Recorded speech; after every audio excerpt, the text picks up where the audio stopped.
one feels really way more important than I should. So you forgive the arrogance of the introduction. I must say that for me, coming from Ireland, it's a great pleasure to come to a small island in North America and pass through villages like Emyvale, Thual, and indeed to feel surrounded by the place names of Ireland.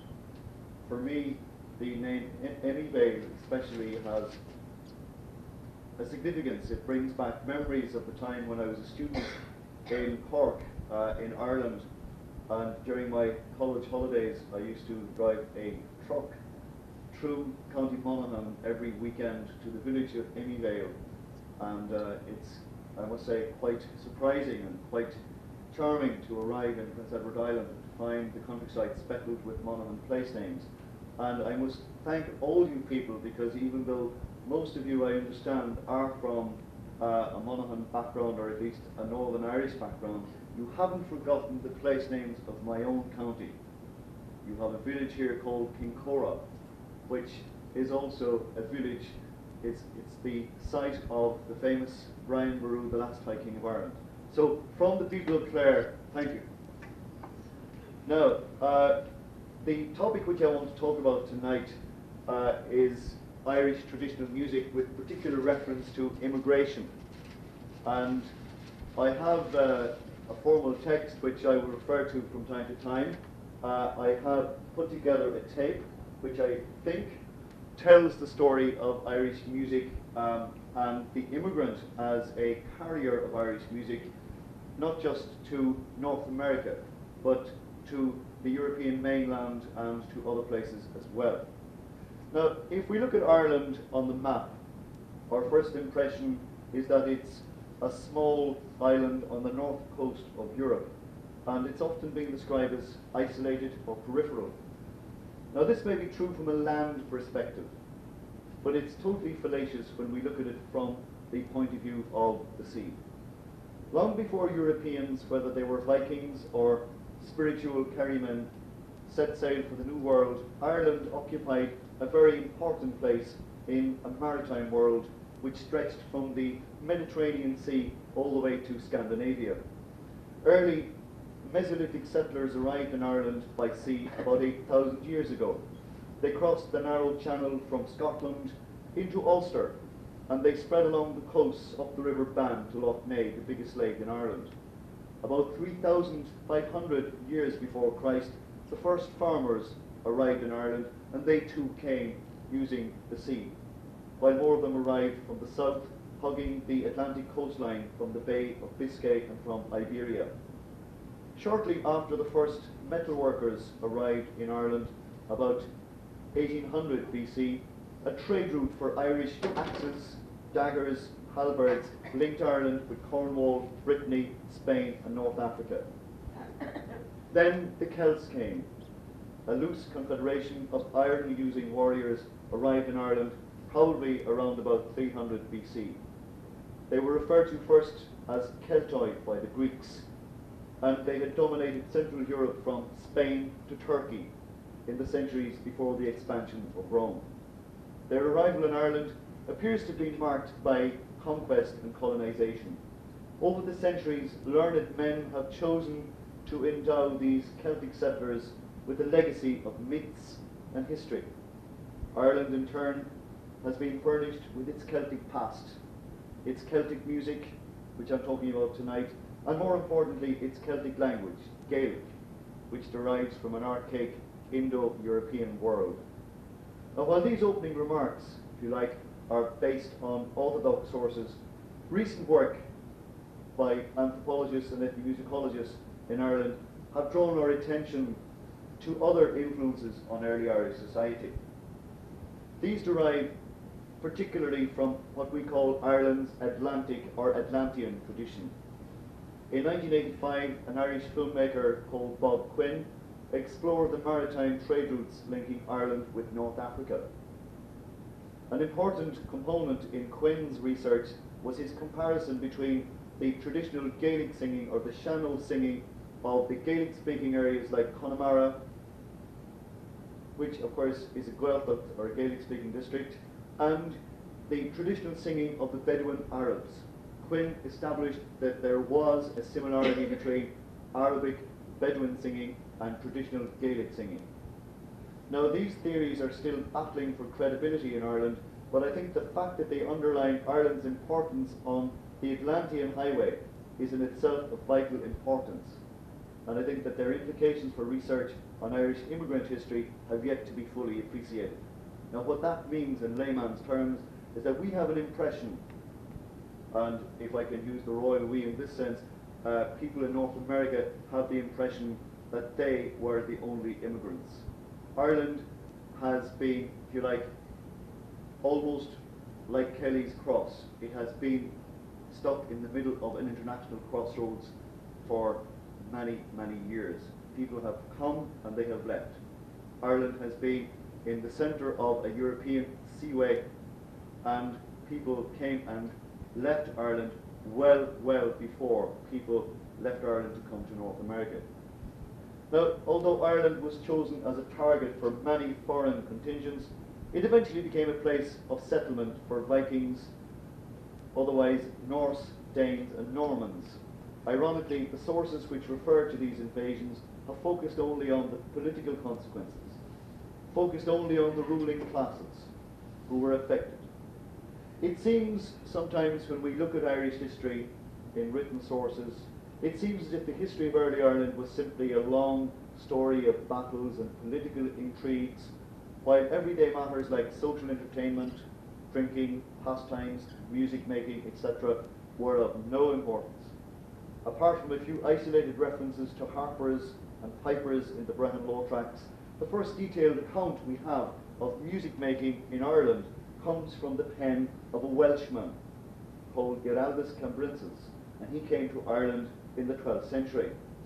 Now, it's interesting that this man thought Ireland was totally barbarous, uncivilized and savage. The only good thing he had to say about us was that we were bloody great musicians. Now, references to the Irish harpers and pipers, often as criminals who receive royal pardons, may be found in the English state papers for the late Norman period, and the deaths of harpers are mentioned from time to time in the Irish annals. Throughout the Norman period, the position of these harpers remained intact. In other words, the Normans who came to Ireland in the 12th century became more Irish than the Irish themselves. The importance of the harpers is explained by the failure of political change to generate serious cultural upheaval among the aristocracies of the Gaelic Irish and the Normans themselves. The harper enjoyed a very privileged position in Gaelic society, and at the Gaelic court his role was inseparable from that of the Rachire or the bard. The bard joined in the presentation of official eulogies composed by the File or poet. The File was the man who wrote the poems. The Rachire was the man who recited the poems, and these poems and songs were usually not simply spoken but sang, so that the music of the harper went hand in hand with the reciter as well as the poet, so that the harper was a very important individual, music-making individual. He was, in actual fact, a musical aristocrat. Now, spurred on by the precedents of Tudor and Elizabethan policymakers in Ireland, the colonisations carried out during the Stuart and Cromwellian periods seriously undermined the old Gaelic world in Ireland. The privileged position of the harper changed, especially after Cromwell gave us pleasure of his company in Ireland in the mid-17th century. Some of them became travelling musicians and teachers. Their grade was very plebeian now, and only a few of them were above the rank of ordinary, if I can use the expression, Joe-so musicians. This once noble tradition became the refuge of the blind and of the lame, who turned towards music to survive during the penal period of the 18th century. It's only towards the end of the 1700s, when the harp was on the edge of extinction, that we get any account of the lives of the harpers. Their music and their repertoires, for the most part, comprised of folk airs as well as the planksies, and the other Baroque compositions of a man called Thurlough O'Carolan, one of the better known harper composers of the Jacobite period. O'Carolan, like a small minority of his peers, was very fortunate to find patronage at the big houses of the new ascendancy landlords. The MacDermot Rowe family of Roscommon, which was a Gaelic family, also supported O'Carolan. In fact, they were his chief patrons. His compositions were influenced to some degree by the Italian Baroque composers of the time, especially people like Vivaldi, Corelli and Gimignani. Italian opera, we know, was very popular in Dublin during this particular period. And from time to time we find airs composed by O'Carolan, the Irish harper, advertised beside Handel and Bach. Many of O'Carolan's compositions, we know, were noted down at the Belfast Harp Festival in the year 1792 by a young man of 19 years, Edward Bunting. Bunting went on to become one of the most famous collectors of Irish harp music during the early years of the 1800s. I think it's worth noting that Dennis Hempson was the only harper at the Belfast Festival in 1792 who played in the traditional manner with long fingernails on strings of brass. So here we are at the end of the 1700s, and all we have is one old man, the last survivor of a great Gaelic tradition of harp music. One who made it to the Belfast Harp Festival after what was probably 12 to 13, perhaps 1400 years of a Gaelic tradition where the harper was the master musician. While the downward social mobility of the harpers may be observed in the written sources, we're less fortunate in regard to musicians among the lower social classes. We find a few references to bagpipers and bone players in pre-Norman and Tudor sources. And we have an interesting collection of songs, ballads, for the 12th century period preserved in the Book of Leinster, a very famous early Irish manuscript source. However, the music of the Gaelic court Racare, whose function was to chant at feasts and assemblies, went unrecorded. We have no idea whatever what kind of music the harper composed for the poems to be sung. The vast bulk of the Gaelic songs that we have today emerged probably around the middle decades of the 17th century. The most popular themes of these songs are, as we call them in Gaelic, Oran, were love, courtship and betrayal. Many of these songs derived from the popular poems of mainland Europe. During the late Cromwellian period, the English language arrived in Ireland in strength and in power. It became more widespread in areas to the south and the southwest, which had traditionally been Gaelic speaking. A kind of a half English, half Gaelic patois developed, and this was to find its way into the songs of the period. Later on, during the penal days of the 18th century, macaronic songs developed. A macaronic song combines English and Gaelic.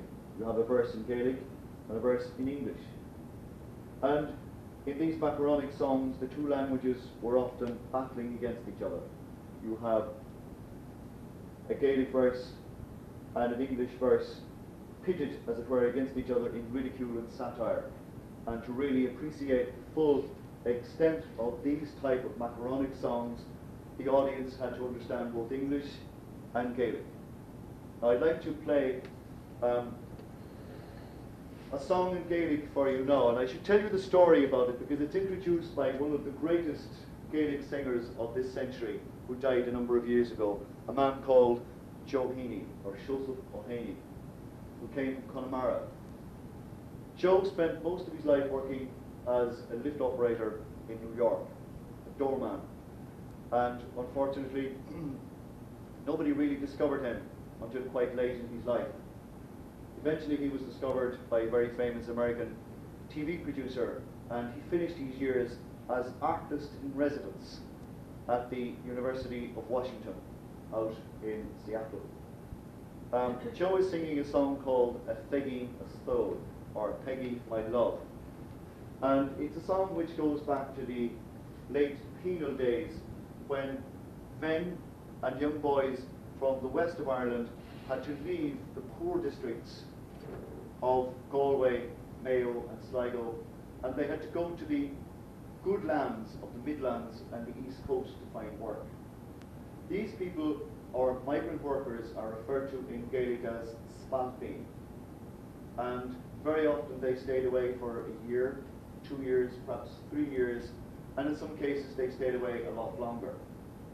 And this particular song tells the story of a man who left immediately after getting married, and his wife was pregnant when he left, and he didn't arrive back for 20 years.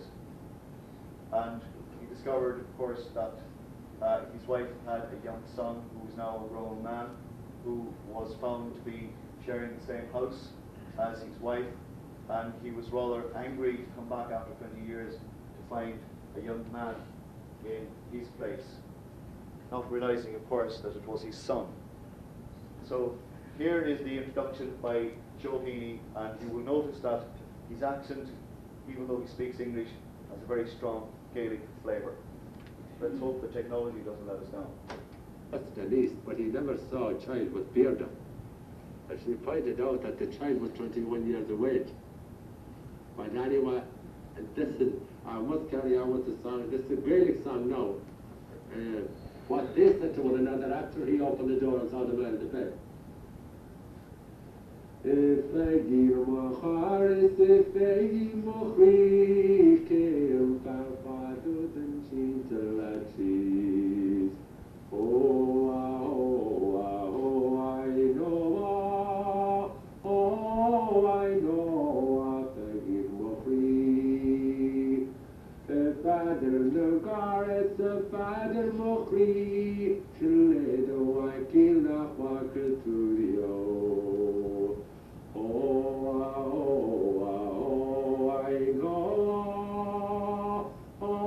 I know, Father Mokri. You'll be sharing this, you'll be here, as fiesta galam in the Acamedio. I know, I know, Peggy Mokri. Peggy the goddess, Peggy Mokri. I in the house, a good face, a green bee.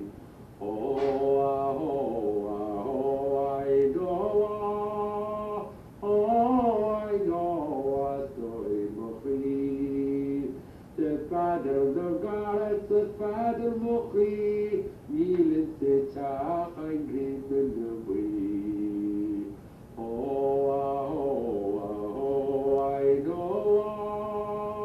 I know, Peggy Mokri. Now, the message there basically was that he arrived back and he announces to the wife that a child with a beard I never saw. So explain this young man with the beard, and she explains, Father, you not recognize your son. And you probably have noticed that the only word of English that's spoken is I know, I know, I know. And they incite each other, and he then goes on to ask her to get up and make some food for him. And she said, we have no food except the yellow meal. And this refers to the Indian meal, or maize, which was imported into Ireland in the decades before the famine, and which became, if you like, the hallmark of the famine kitchen. So that is the example, if you like, of English creeping into Gaelic songs and becoming part of the tradition which survives down to the present day. During the 18th century, contact both socially and economically between Ireland and mainland Europe increased. The traffic reached its high point after the Siege of Limerick in 1691, when 15,000 Irish soldiers climbed onto the boats in Limerick and followed Patrick Sarsfield into France. These soldiers are referred to in Irish history, Irish folklore, as the wild geese. And their descendants are still alive and well on the European mainland today. As late as 2 years ago, I had the privilege of playing music at a baptism at one of these wild geese families in France. The family had held on to its Irish roots and held on to its awareness of Ireland since the end of the 17th century. So those people are still part of the Irish ethnic movement on the European mainland, just the same as you people belong to the Irish ethnic movement in North America. Now, I think it's important to realise that after the Wild Geese period, a lot of Old English Catholics and Gaelic merchant families sent their sons to the continent to be educated, because Catholics didn't have any rights of education during the penal period. One of the side effects of this movement was the introduction of new musical forms, dances and instruments. The modern fiddle, or the violin if you like, if you're a classical musician, became accepted into Irish music around this time.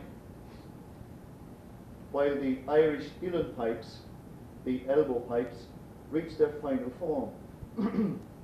The Irish uilleann pipes, of course, are different from the Highland pipes because they're blown with the bellows, which is attached to the arm. They're not blown with a blowpipe like the Highland pipes. And, of course, they have the additional 3 drones.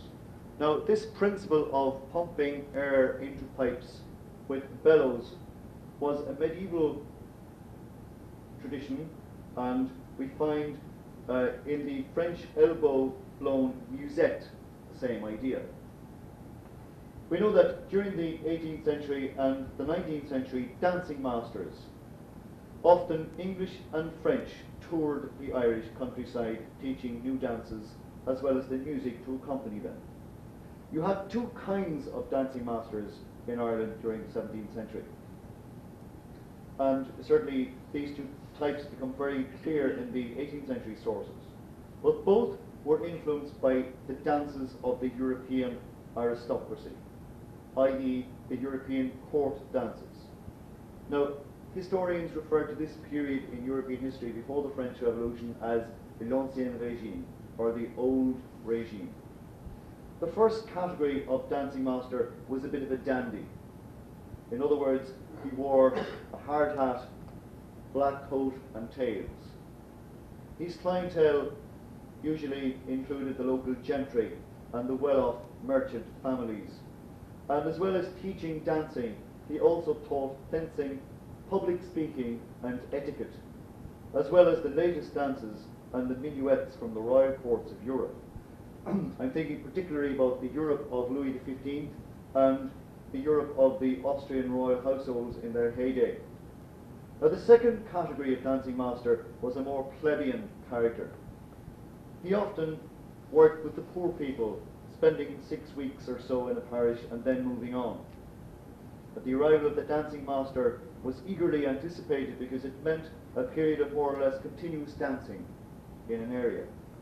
Each dancing master had his own circuit of town lands, villages and parishes, and he would be put up in the house of a local farmer, spend a night in turn perhaps with each of his pupils in return for free lessons. So in other words, he taught dancing to earn his keep, and this was a standard system throughout most of rural Ireland. But the basic steps that were taught by these dancing masters were, of course, the jig and the reel, which derive, surprisingly enough, from Italian and Anglo-Saxon sources. Within each dance, battering, shuffling, hopping and skipping steps were danced. There was little or no movement of the body above the hips and relatively little space on the floor covered by the dancer. The solo dancer often danced on a single plank of wood. In fact, I have even seen Irish dancers dance on the tops of barrels. Very often they danced on a door taken off its hinges for the purpose. In other words, the door often acted as the platform for the dancer. Very often a good dancer would be taught special exhibition dances known as step dances or as set dances. Now, dancing was completely interwoven into the fabric of Irish community life, especially in the countryside. It came, for an Irish rural person, dancing was as natural as talking, telling stories, or singing a song. In 1780, the English geographer Arthur Young, who travelled in Ireland, described dancing in rural Ireland, and I quote, as an absolute system of education, because the dancing masters who had been influenced by fashions in Europe arrived with new material, new stories, and a variety of subjects at their disposal. Down to the present day, it's still a big part of rural life in the west of Ireland, dancing. I'd like to play for you now a piece of music which comes from my own part of the country, which was brought to the west of Ireland by an 18th century dancing master. We call it in County Clare the drunken gauger. And this is one of these special dances for which special music was composed and for which special steps were also composed. It's played by an Irish fiddler called Bobby Casey, who, like yourselves, is an immigrant. Bobby lives in London and has lived in London since the 1950s.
And as I say, that piece of music is still alive and well 200 years after it arrived in Ireland. It's still alive and well, and as I say, danced in County Clare, my own home district. Now, just as music and dancing arrived in Ireland with various waves of travellers and settlers, it also left Ireland with various waves of immigrants. Despite the peasant merrymaking described by Arthur Young during the penal era, terrible poverty, political exclusion, and religious intolerance made life in Ireland very feudal for most of the people. Many of the Gaelic Irish saw themselves as strangers in their own land.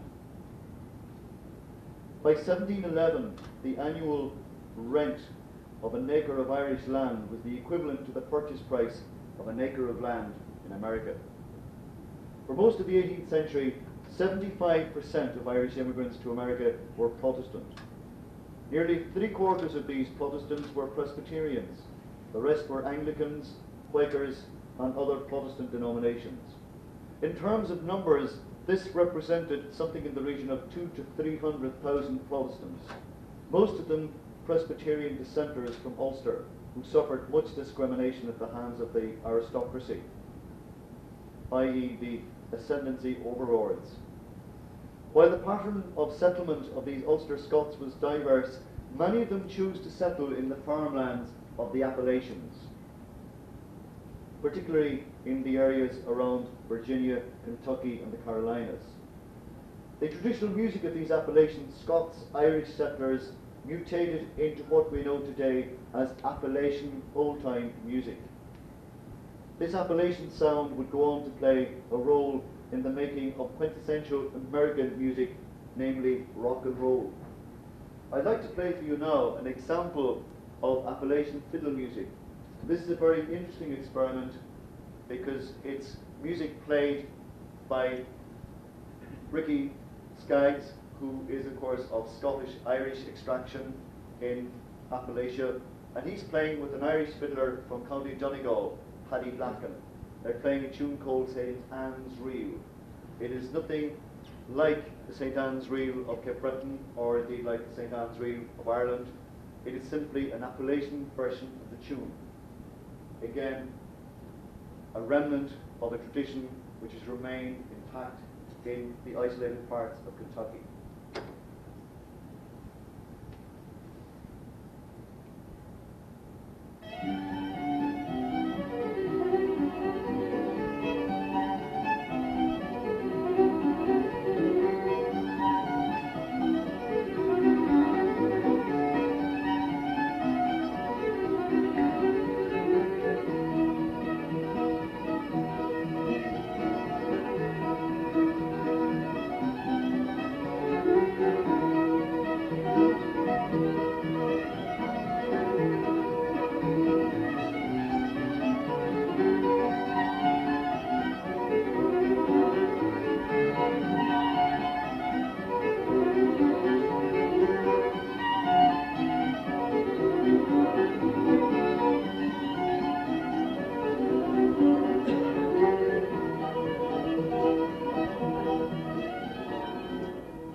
So that's the Irish element in Appalachian fiddle music.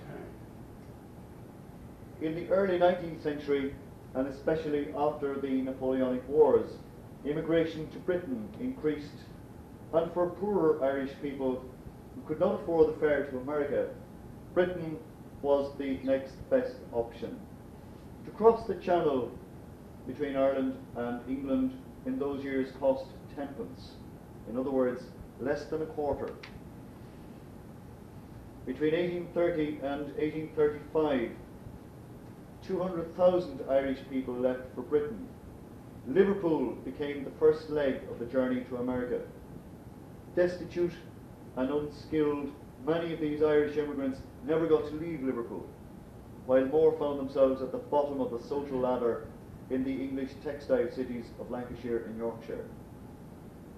By now, there was also a long-established pattern of seasonal migration from the northwest of Ireland to Scotland, where tatey hookers, in other words potato pickers, bothy bands and navvies plied their trades from the Clyde Valley to the farmlands of lowland Scotland.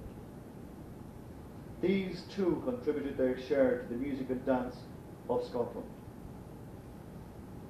The industrial cities of England and Scotland were not the only attraction for migrant Irish workers. Since the voyages of the Cabots at the end of the 15th century, Irish merchants, fishermen and traders had been coming to Acadia and Newfoundland.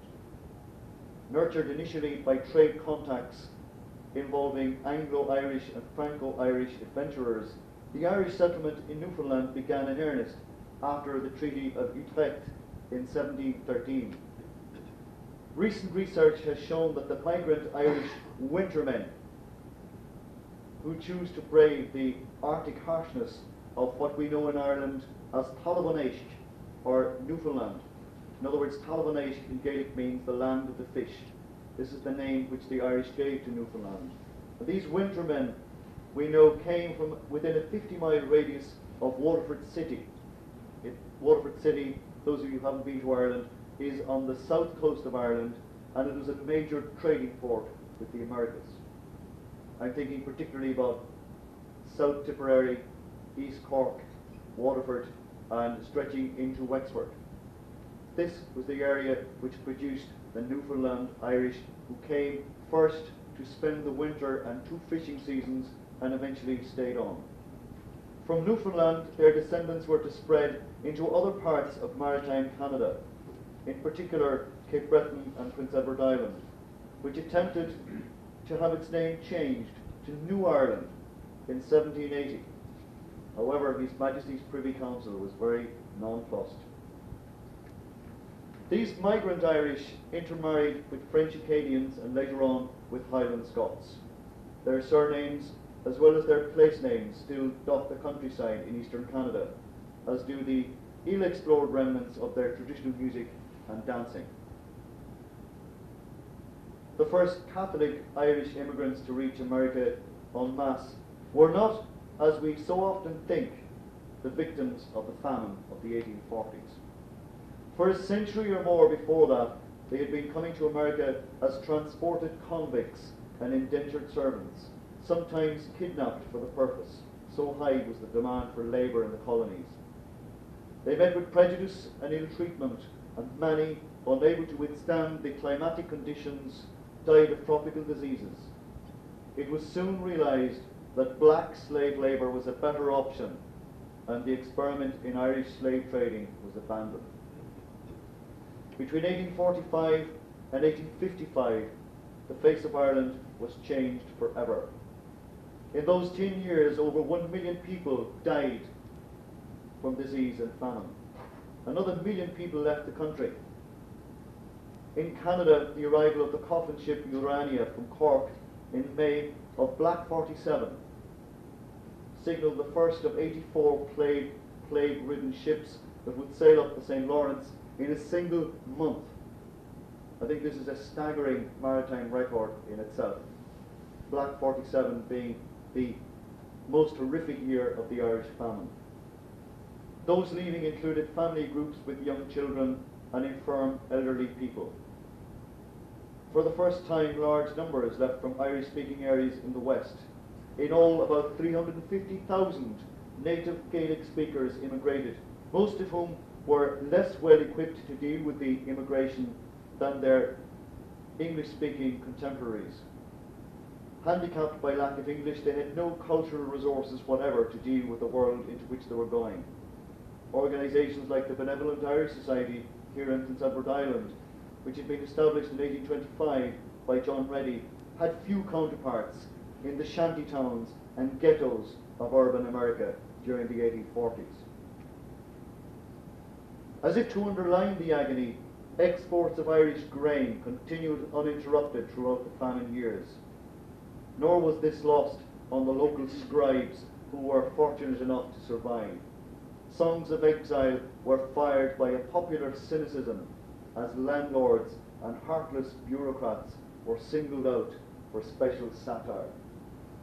A song from my own part of Ireland called Lone Shankill is one of the last great social statements about the famine in County Clare. Shankill is a small village outside the town of Kilrush on the mouth of the River Shannon. Shankill was a mass grave during the famine where bodies were taken daily from the workhouse in Kilrush. Most of these bodies were buried without coffins. They were simply dumped into a mass pit, covered over with lime, and the flesh allowed to rot.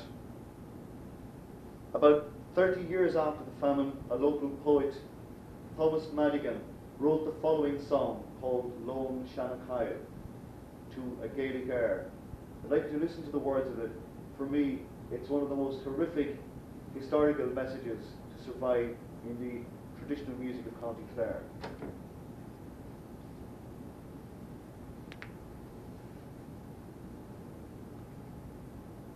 Far, far from the island, the only and grand, where wild lambs fatten and remen are band.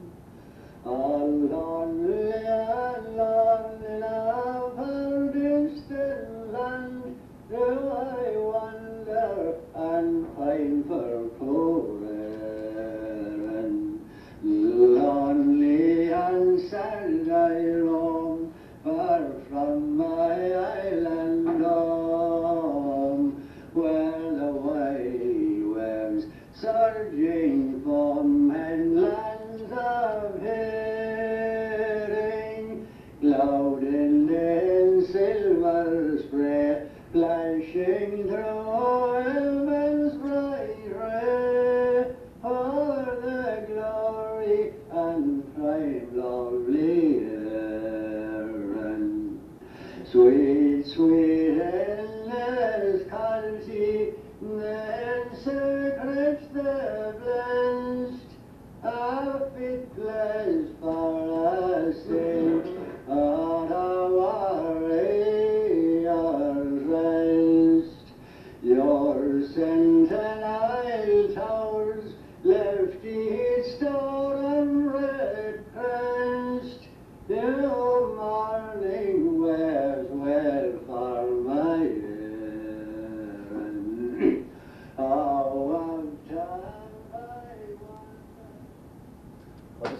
that song was over 90 years of age when he was recorded about 10 years ago.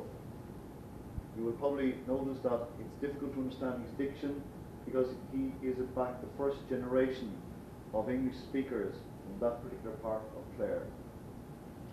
Now, a custom known as the American Wake began during the middle decades of the 19th century. Neighbours and family would gather in the home of the immigrant for a ritual of farewell involving music, dancing, drinking and songs.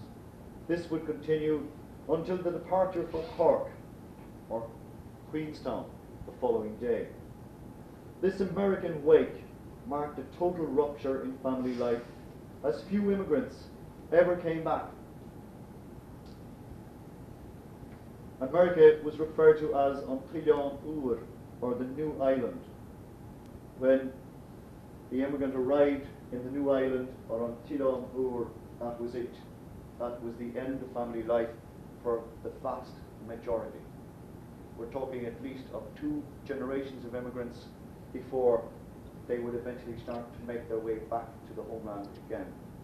It's also interesting, based on my conversation last night with some people, that the Monaghan immigrants, very few of them kept in touch with the homeland. Here's a song which is known as A Stone of Cree, or Love of My Heart.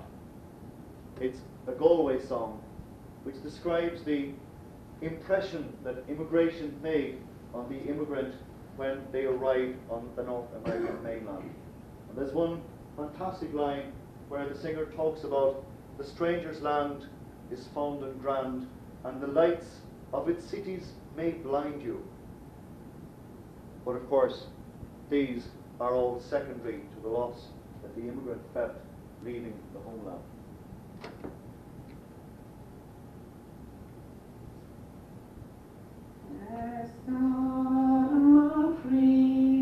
When you're far away from the home you will soon be leaving.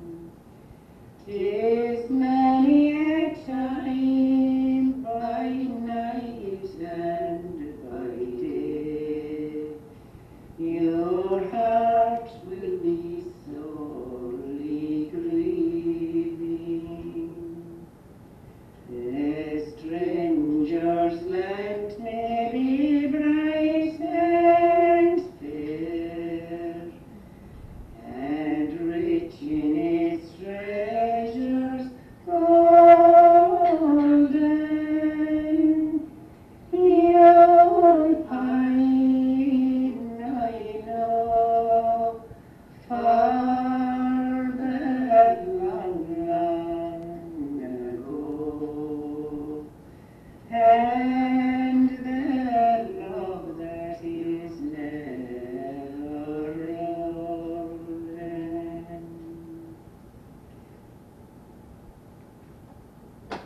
Now, not all of the songs, of course, that the immigrants brought with them were sad songs.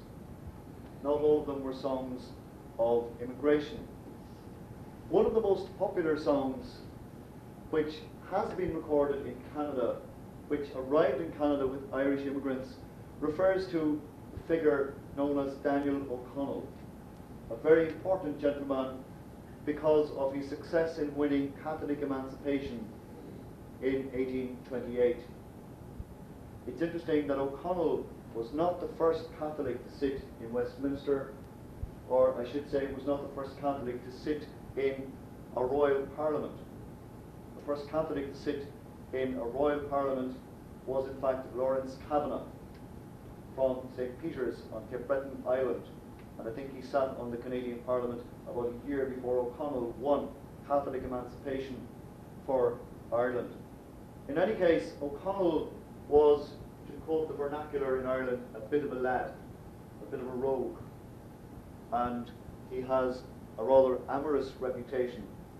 There is a story told in Irish folklore that if you were to pick up a stone in any highway on the west of Ireland and throw the stone over a wall, it would invariably hit a descendant of Daniel O'Connell. So this song is known as Babies by Steam. And of course it goes back to the middle years of the last century when a process was developed called hyper-incubation, which was a process of speeding up the incubation of eggs. This machine was first exhibited in Glasgow at the Glasgow Exhibition Fair of 1850. And an Irish cynic got his hands on the information and decided to celebrate the memory of Daniel O'Connell. So instead of referring to the eggs as the object of incubation, of course the scribe decided to satirize Daniel O'Connell and purported to tell the story of how Daniel wanted to petition the Lord Lieutenant for the making of Irish babies by steam. So this song has been recorded also in Canada. Young lovers of marriage, now pay attention and listen to what I'm about to relate. Concerning a couple I over a talking as I was returning late home from a wake. As I roamed along, sure I met an old woman. She sat near a gap and she milking a cow. She was jigging a tune, come haste to the wedding, a summer oddity I can't tell you now. And looking around me, I spied an old tinker who only by chance came strolling same way. Then would have been fine, he sat down beside her. What news on this man, the old woman to say? It's no news at all, man replied the old tinker, but that people would wish that it never had been. It's the damnable rogue of Daniel O'Connell is now making children in Dublin by steam.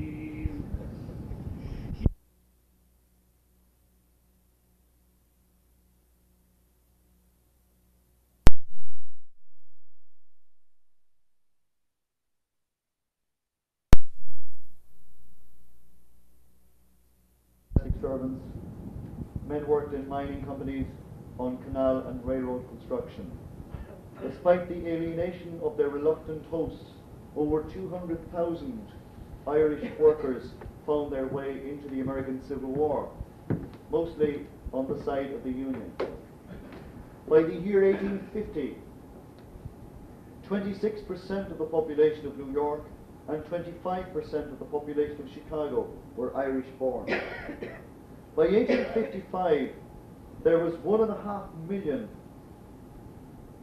Irish-born people living in America. Of the generation born in Ireland in 1831, only 1 in 3 died at home. To ease their way into American life, many immigrants attempted to transplant the customs and traditions of rural Ireland. Music became a major component in this process. Irish musicians were numerous among the first famine immigrants. The diaspora deprived many of the travelling pipers and the professional musicians of their livelihood, and many of these musicians followed their audience out to America. They played at weddings, wakes, and social gatherings.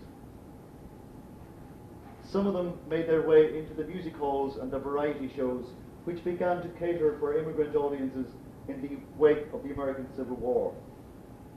Irish music went into the inevitable melting pot in America and re-emerged in a variety of forms, from the tear-drawing Danny Boy to the sentimental ditties of George Cohan. In places, however, old tunes remained intact, and original styles of playing still gave an identity to an Irish community which was not rushing to become American. Late 19th century Chicago exemplified this aspect of the Irish-American community. In 1871, Chicago was devastated by fire. In that same year, 20-year-old Francis O'Neill from Trallyban in West Cork arrived in Chicago, where thousands of Irish immigrants were employed in the rebuilding of the city. O'Neill arrived in the Midwest via San Francisco. He had run away to sea at the age of 16 and became shipwrecked in the Pacific. Shortly after arriving in Chicago, he was sworn in as a policeman. And after 30 years of service in the Chicago Police, he rose to the rank of General Superintendent in 1901. Being an accomplished traditional flute player, O'Neill became involved in Irish music in Chicago, where dance halls and saloons featured Irish traditional players. Indeed, my own great-grandfather was a saloon owner in Chicago in the early 1900s, and I've no doubt that, liking a tune like myself, he too had Irish musicians in his pub. O'Neill found work for a disproportionately high number of Irish musicians in the police force.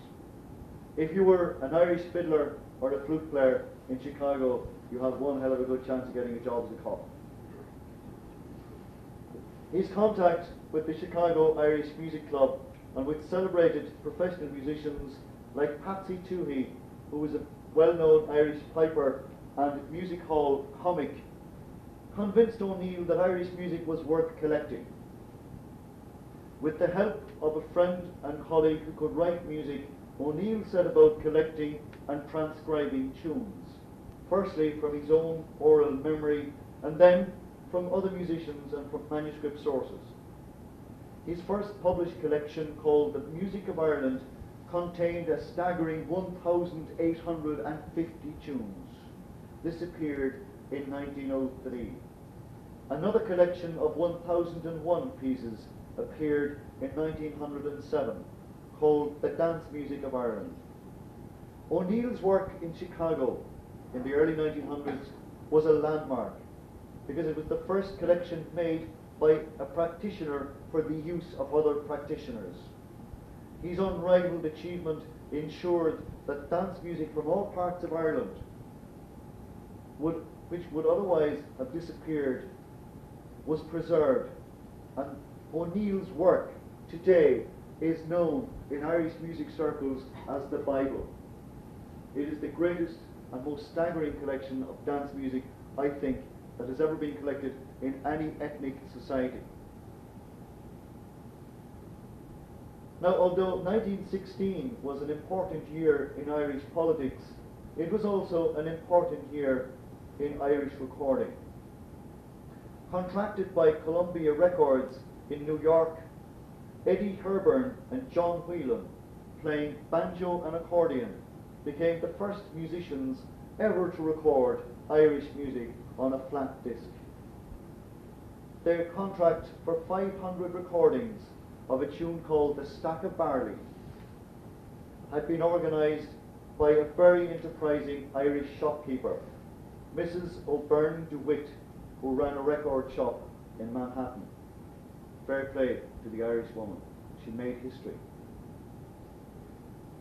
There had been recordings of Irish music made before 1916, but on Edison phonographs. This machine recorded on wax cylinders, but it was not possible to make any more than one copy of the recording at a time. Patsy Toohey, who immigrated from Loughrea in County Galway, I referred to him already. He was a stand-up comic, and as part of his act in the American music halls, he also played the pipes. We know that Patsy Toohey bought an Edison machine around about the year 1900 and began making recordings of his own music, which he sold by mail order. In referring to O'Toohey's playing, the Reverend Dr. Richard Hennebury said, and I quote, he said, "The Homeric ballads and the new Brooklyn Bridge are great, but Patsy Toohey's playing of the Shaskeen Reel is a far bigger human achievement." So let's have a listen now to Patsy Toohey. I think that this piece of work on the Irish pipes has yet to be equalled. From 1900, Patsy Toohey, the Loughrea piper and stand-up comic of the American music halls.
Well, that was Patsy Toohey, as I said, recorded around about the year 1900.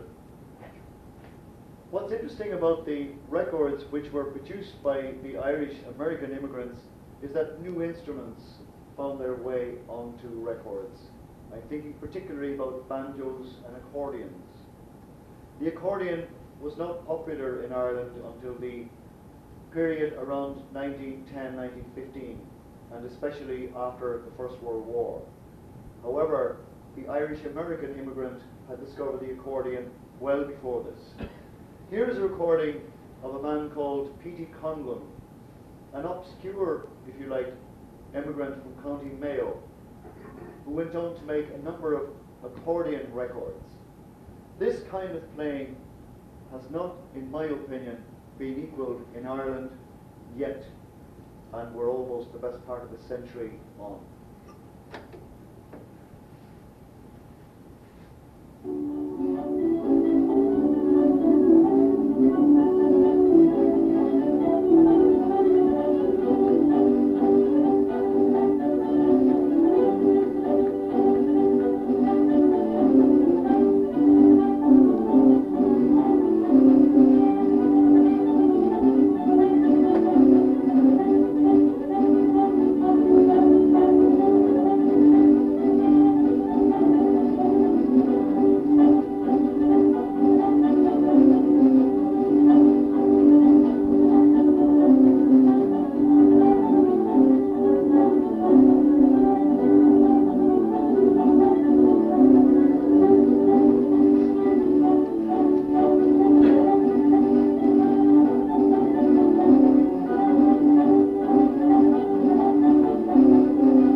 Now, the two stars of the Irish-American music scene in the 1920s and indeed the 1930s were undoubtedly Michael Coleman and James Morrison. Both fiddle players from County Sligo, Coleman immigrated to the United States in 1914 at the age of 23, while Morrison arrived in the early 20s. They both played in a Sligo regional style, highly ornamented, flamboyant and attractive. Throughout the following half-century, their recordings had an extraordinary impact both in Ireland and in North America. To imitate their technique and their ornamentation, as well as their repertoires, became imperative as regional styles and performers simply went out of fashion. I'd like to play for you now a recording of Michael Coleman playing Lord Macdonald's Reel. This particular tune found its way back across the Atlantic in the Immigrant's Parcel. And even as a child growing up in the west of Ireland, I still have memories of the last of the immigrant parcels to arrive in County Clare. The immigrant parcel usually comprised of various items of clothing that Auntie Mary or cousin Jean or whoever grew out of in America, and they were packed into a box with a couple of odd records and perhaps a couple of stray dollars and posted back home to what was left of the family. The immigrant parcel contained many of these records by Coleman and Morrison.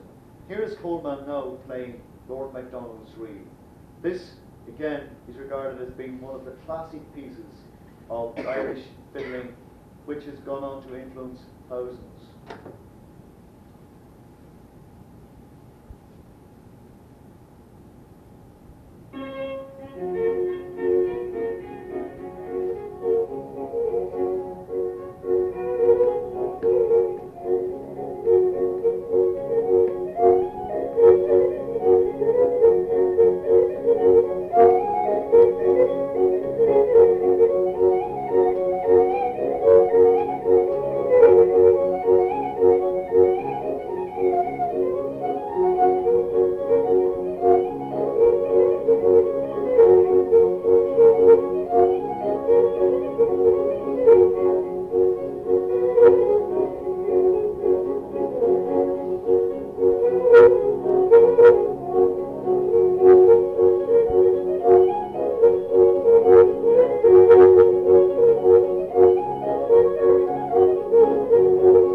Thus, 70 years afterwards, we still find disciples of Coleman every place.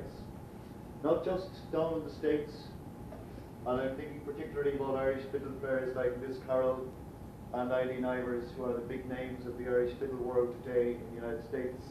But I'm also thinking about French-Canadian musicians. I'm also thinking about musicians from maritime Canada. I'm thinking about a young lad that I met last night, Richard Wood. I could see elements of Coleman's playing in that young fellow who Ireland is yet to find out about. We have disciples of Coleman stretching right along the Maritimes, up into Cape Breton and Newfoundland. I'm thinking especially about for me, the most interesting of the Irish fiddlers in Cape Breton, a man called Johnny Wilmot, who recorded lots of music, unfortunately lots of music that hasn't been heard in Ireland, but who did record lots of music here in Canada back in the 60s and in the 50s.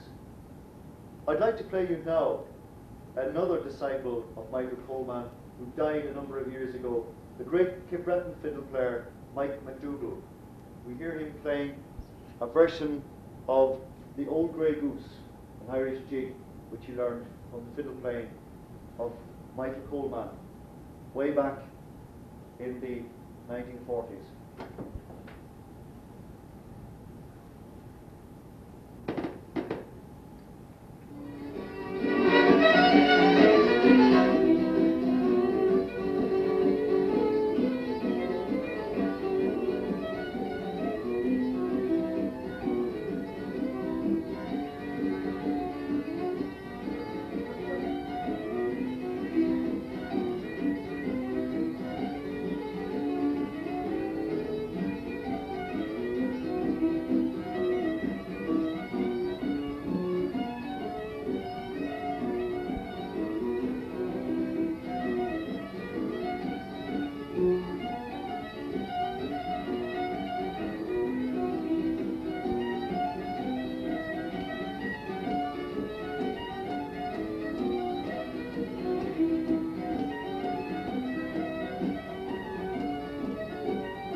Insofar as the immigrant experience is concerned, Irish traditional music has never really looked back since the pioneering days of Coleman and Morrison.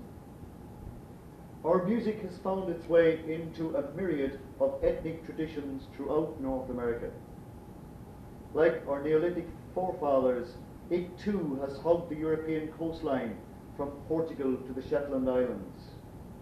In the wake of Ireland's entry into the European Economic Community, or the EEC as we call it, our traditional music has found its way into the folk clubs and the industrial cities of Germany, France, Holland and Belgium.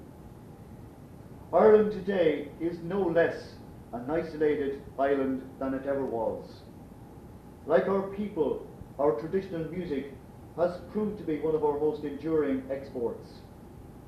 I have every reason to believe that it will continue to cross ethnic boundaries in the future, and in so doing will continue to generate its own special sense of cultural fusion and goodwill.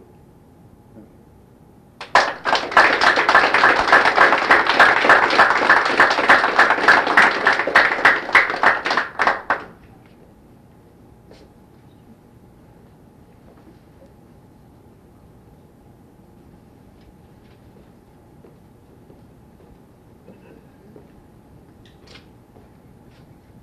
Do we have any questions for the good doctor on anything covered in his lecture here tonight, first and foremost?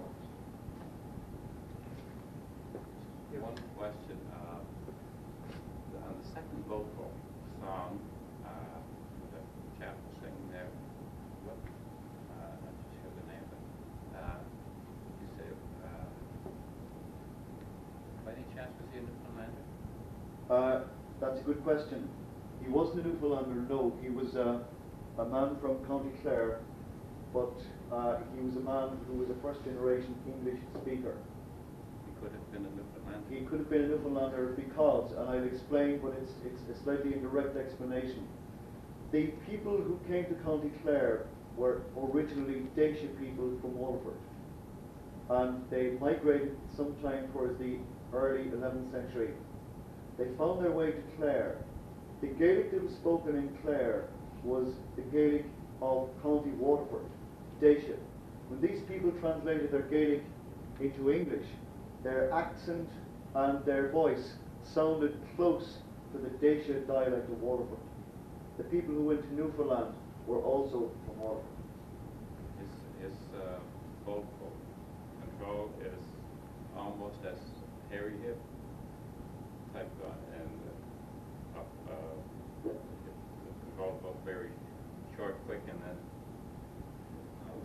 the dialect is almost like Newfoundland. The dialect is very close to Newfoundland, yes. In the same way as Newfoundland people today can be taken and brought back to Waterford and to County Cork, and they would fit in perfectly in terms of accent, perfectly. Just a note to pass, the other, the lady first sang, was the second lady coming in on? Yeah. These were two sisters, now in their 70s, from Carmarthenstrand in County Galway. And that could have been 50, 80 years ago down the Harbour Road. The voices are identical, you know, that type of sing, identical. You could, I'm sure people here could identify with that. They're very, very similar on that type of singing and the accent dialogue.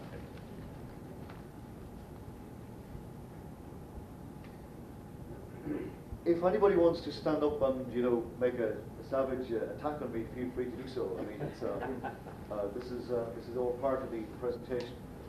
If any of you feel that I've left something out or that I should have covered other areas, you know, I'd be delighted to hear. Did they have dances in order to try dancing over there and how that affects music for them?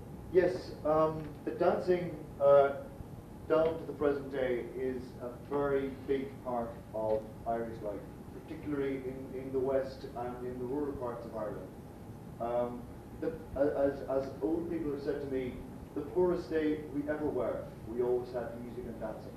And even in a situation where they had no instruments, people dialed the music, or they played what we call puss music, which is basically lifting. They lifted or dialed the tunes, and that allowed them to dance and dial at the same time.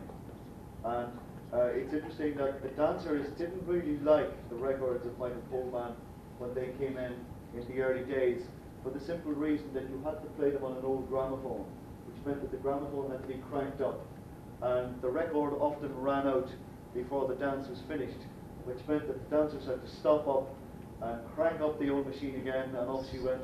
And they didn't like this business of having to crank up the machine several times during the dancing of the square set. So yes, the dancing is very much part of the tradition, and it still is. Question. Do many people jig or lilt there today as a means of entertainment? Absolutely, absolutely. Certain people who would be well known as jiggers or lilters would be called at a house party to stand up and jig a tune. That was traditional here in this particular area. There's people who have, I don't know if anyone here has danced to someone lilting Russell Twitter. Did you? So yeah, it was someone particularly for an individual dance, right? Like just they tap it out. That was that was done. Of course, I suppose when you couldn't afford an instrument, that was how it was done. In fact, at the All Ireland music competition, which is held every year, there is a special competition for lilting, and that goes for at the All Ireland Flaciol, as we call it, which is FAISH or national competition. You have a jigging competition for people under 11, under 14, 16, 18, and senior, and you get kids of Irish background from all parts of the world coming and participating in this competition. As well, it's regarded as being as important as playing an instrument. So the tradition is still alive and well, so you were definitely part of the tradition, despite the fact that you've been cut off for so long. Definitely part of the tradition. So much music in you, do you jig or lift yourself? Well, it's very useful to learn tunes. I've spent a lot of time jigging since I came to Maritime Canada to try and learn the Capretton tunes, which are another breed unto themselves and quite a challenge for an Irish musician. Do they have house parties there? Do they still have house parties?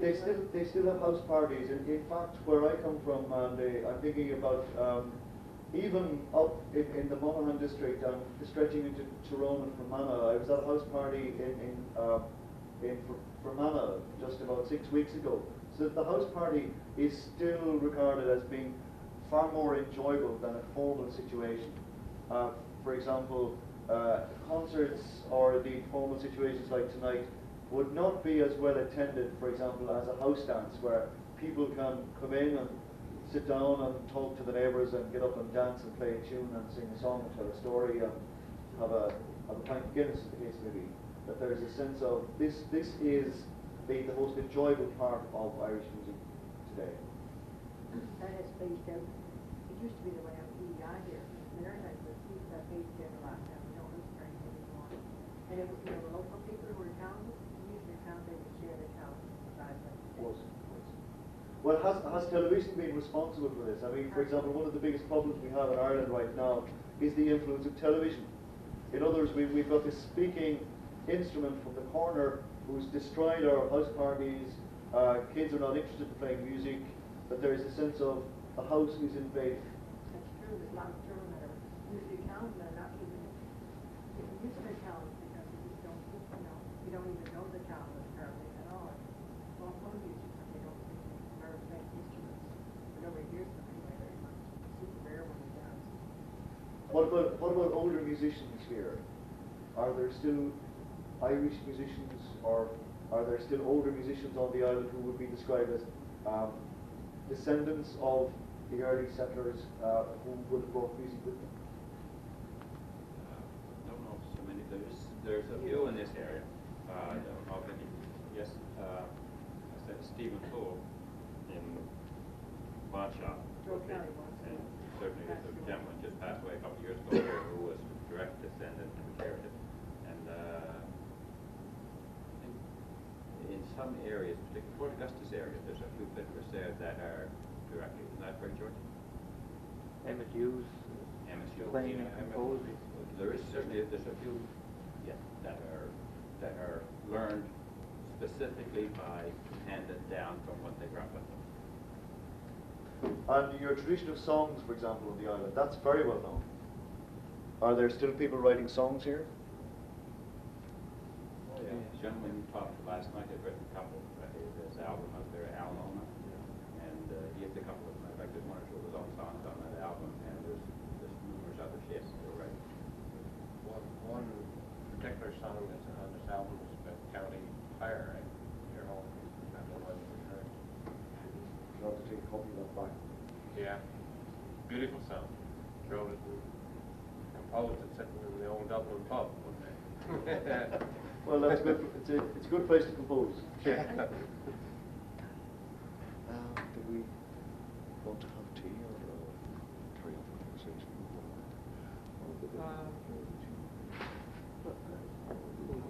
I'm sure we want you to play a tune for them, but maybe we can do it when we're having the tea and coffee. Are there any other questions before we break for tea and coffee? I had a question because you referred to the Planksty, and I'm sure that the folks here are not familiar with that term, and maybe you could explain what a Planksty is. Because sometimes you see it on an album of Irish music. You go to buy it, you'll see Planksty Irwin or Planksty whatever O'Connor. The word Planksty is interesting because in the days when the Harper toured the countryside, when the Gaelic aristocracy declined, the new aristocracy came in to replace them. They were predominantly English and Protestant. The Harper had to depend on the ascendancy, if you like, or the new aristocracy to keep food in his stomach. And very often the Harper was a blind musician who was led along the road or the roads or wherever he was going by a young child who usually took care of him. And when the Harper was put up in the house of an ascendancy landlord or indeed an old Gaelic landowner who was rich enough to support him for a week or perhaps 2 weeks or a month, the Harper often wrote a tune or wrote a piece of music for the patron. And in Gaelic, a lot of the 17th century Harpers referred to their compositions as Cléireacha. Well, Cléireacha in Gaelic means to praise somebody. The word Cléireacha was then taken by the speakers in English and badly translated, and it gave us the word Planksty, which is really a Gaelic word meaning to praise somebody. So Cléireacha became Planksty. Hence, you have tunes like O'Carolan, like Planksty George Brabazon. In other words, George Brabazon was a man who put his hand in his pocket and gave a few dollars and a few meals for O'Carolan, and hence he's remembered in O'Carolan's tunes. The same is true of Planksty Irwin, Planksty O'Rourke, Planksty Power, Planksty Maguire, etc. These were the people who supported O'Carolan and other Harpers like him. One of the greatest Planksty tunes, of course, is Lord H. Quinn, which was written by the blind Derry Harper, Rory Dow O'Cahan, blind Rory O'Cahan, or O'Kane. And apparently O'Kane was patronised by Lord H. Quinn. And down to the present day, this tune is played and is remembered for the simple reason that Lord H. Quinn was decent enough to keep blind Rory O'Cahan for a few wet days, and his tune was immortalised and the name of H. Quinn lives on. So that's the explanation for Planksty. Before we break for tea, and you can continue, I'm sure, to ask questions and talk to the good doctor here, and we will have him do a tune or two on the concertina as well before we go. But just a couple of points. The reference to traditional dancing, Irish sets and so on. There's a number of us here on the island who are very interested in getting back into the swing, so to speak, and really relearning how to do the old Irish sets. So the Benevolent Irish Society, one of the things we'll be doing later on in the spring is putting on a workshop, traditional Irish set dancing. We'll be bringing in an instructor from Halifax, I think. He was doing some work on that. So we'll be advertising it, and maybe some of you folks, if you're interested, feel free to come in. It'll be well advertised, probably a full day's session, and we'll have fiddlers and instructors, and we'll have a grand time all together. Julie said to be sure to mention that, or he'd kill me on the way home. The other thing is, I'm an awful bother every week because I send around this paper here wanting to get your names and addresses and so on. It's very important that we know who's attending, not so much who's attending, but how many are attending these sessions. So I'm going to get you to give your name and address repetitively every week. As sure as you come here, I'll want your name and address. If you haven't signed this already tonight, it is important for our purposes that this indicates support for this sort of lecture, this sort of initiative, that the fact that people will turn out, and if we can show that people are interested, we'll be able to do it again next year. So if you're not on here, please see that I have your name and address before we leave. The other thing is, if any of you are interested in the Benevolent Irish Society and what we're all about, and might be interested in joining, there are applications down there on the table. You can take one as you leave. Last but not least, I should say a few words about our speaker next week, Dr. Cyril Byrne from Halifax. We talked about Newfoundland. Dr. Cyril Byrne is a native from Newfoundland. He's teaching at St. Mary's University in Halifax. He was one of the people responsible in bringing the chair of Irish Studies to St. Mary's University, and that chair has done a great deal for Irish culture, history, language preservation in Atlantic Canada. So he's going to be here. He's going to be talking about the Book of Kells. Some of you may know that there's been a project, a very quiet project here in PEI, to purchase a copy of the very famous Book of Kells for our own University of Prince Edward Island. And we have just recently went over the top on that project. We raised something in the order of $20,000. Now this is a reproduction, this is a replica, not the original Book of Kells, which is in Trinity College in Dublin, and it's priceless. But there was a limited edition of this Book of Kells, which was transcribed, or whatever the word is, by Irish monks about 1,200 years ago. And it's a beautiful book. It's beautiful and recognized as a masterpiece of art in the Western world. So we thought that it would be great if we had a copy of this for our own Irish community and others on PEI. So we've went over the top on that project. We've got the book, and the presentation is going to be made at the university on March 26th. And Dr. Burns is going to be coming over here next week, and his lecture is going to be all about this book. Why is it so important? You know, why do people sort of revere it, and the background of it? You know, who are the people that put this masterpiece together? All that sort of thing. So be sure to turn out next week for that, and you'll enjoy yourself tremendously. I think that's about all that I want to ask, or all the points I want to say now. So we'll break for tea and coffee, and feel free to speak to our guest lecturer here tonight, ask any questions you may have. And I'm sure if you have any general questions about Ireland that he feels that he might express an opinion on, he'd be happy to express his opinion. Even touchy subjects.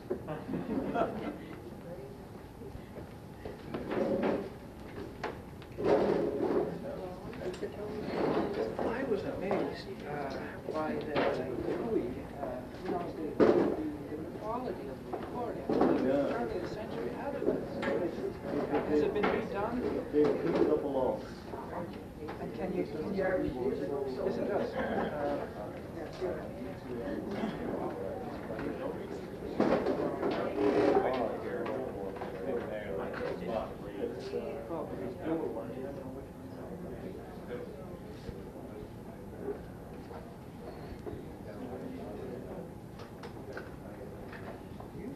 That's on the right side. If we want to put more into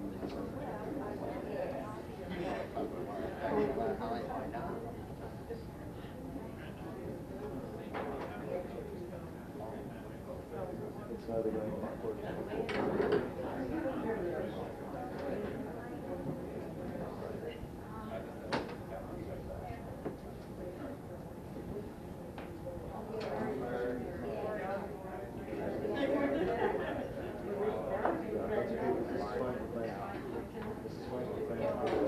Back again to 8